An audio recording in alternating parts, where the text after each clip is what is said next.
Mumbai is the second biggest city in the world, with a population of over 14 million people, and along with the neighboring cities, it forms an urban agglomeration with around 19 million people.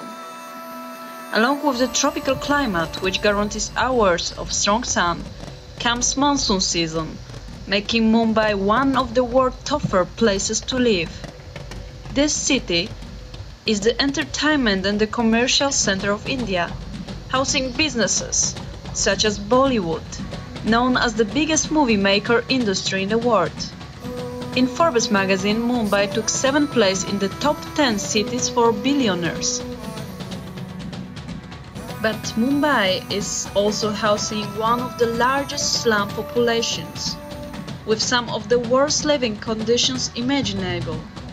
Also, it is considered to be one of the most polluted cities in the world, which is noticeable in the environment and in the human health condition. This is Mumbai, a city of paradoxes, coexistence of wealth and extreme misery. This city is from one side soaked by consumptionism, from second, choked by extreme poverty. 7 million of Mumbai occupants live in slums, having difficult access to basic goods and services like food, clean water, roof over the head, sanitation, healthcare, or education. Rapidly expanding population living on the margins of society become serious problems of Mumbai. But how can we solve it and warrant worthy life to millions of slum inhabitants? From an economic perspective, the slums are a terrible mess. Most families make around 1,000 rupees per month, and they're forced to spend all of that money just on surviving and making it till the next month. When water usually costs around 20 to 50 rupees, and here it costs 350, that's just like 3 barrels of water, and that's their whole month's pay gone. Mumbai is provided with drinking water delivered from nearby lakes by huge pipes. The problem, and at the same time paradox, is that a lot of slums inhabitants build their houses on those pipes, but they don't have access to drinking water that flow right beneath their feet. The families also have to pay for rent, which costs around 500 rupees per month, and the electricity is tapped into, so it's illegal, but they still have to pay the slumlord for the electricity, which comes out to around a few hundred rupees per month. For cooking energy, many people use firewood or trash, which they've collected from the area, and both of these have been proven to have adverse effects on human health. Eye irritations are among the most obvious, but you can also have cardiac problems and respiratory problems as a result of inhaling pollution from wood smoke or burning trash.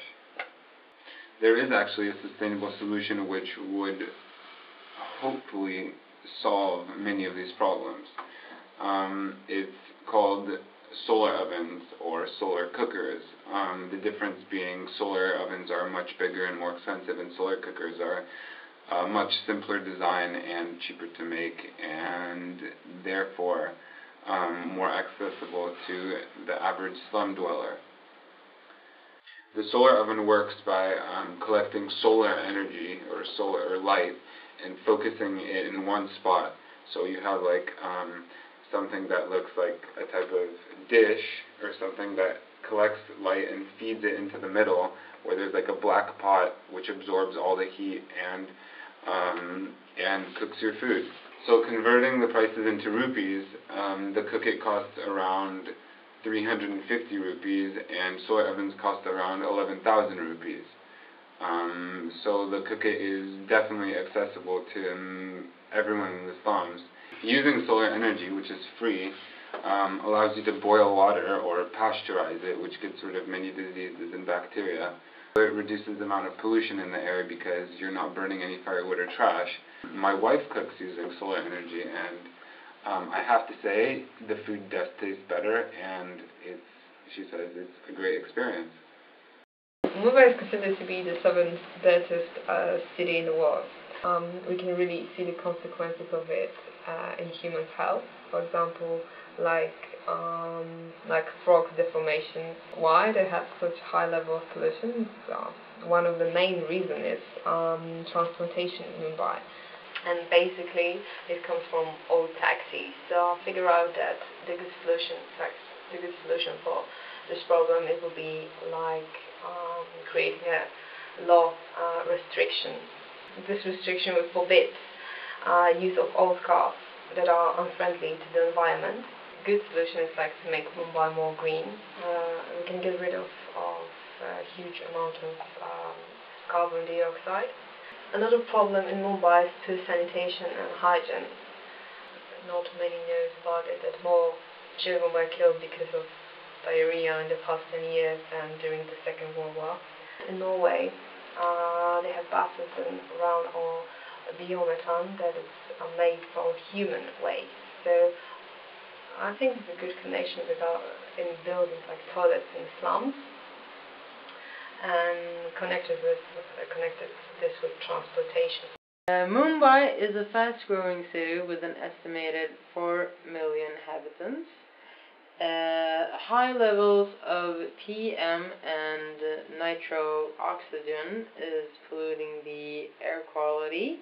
The major factor causing PM emissions are all diesel cars and 2 to 3 wheel vehicles.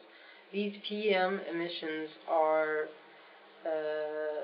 called particulate matter, and the issue we should mostly focus on is to break out our addiction or reliance of the automobiles. And alternative views or alternative ways to reduce this is through 4 different objects. The first one is through land use and private and public transport and non-motorized modes. And the solutions can lie in maybe management innovations, a little more flexibility in the public transport, and improving walking distances and cycling conditions, making it more efficient for people to use public transport and take their bike to work or school. And there is also another additional solution that could also work using the TDM, and that is TSM, and it stands for Transportation System Management. And TSM aims to enhance the congestion mitigation and already existing road capacity that already exists in the city or in the community by improving management and operation of transportation services. And the techniques involving in TSM are designed to advance air quality, to lower the PM emissions. To put into effect all the solutions and satisfy the basic needs of slums occupants is an enormous challenge.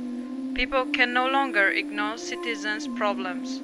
If the government does not undertake radical steps, or at least attempt to improve the quality of their life, the situation will worsen and finally can turn into a dangerous revolt.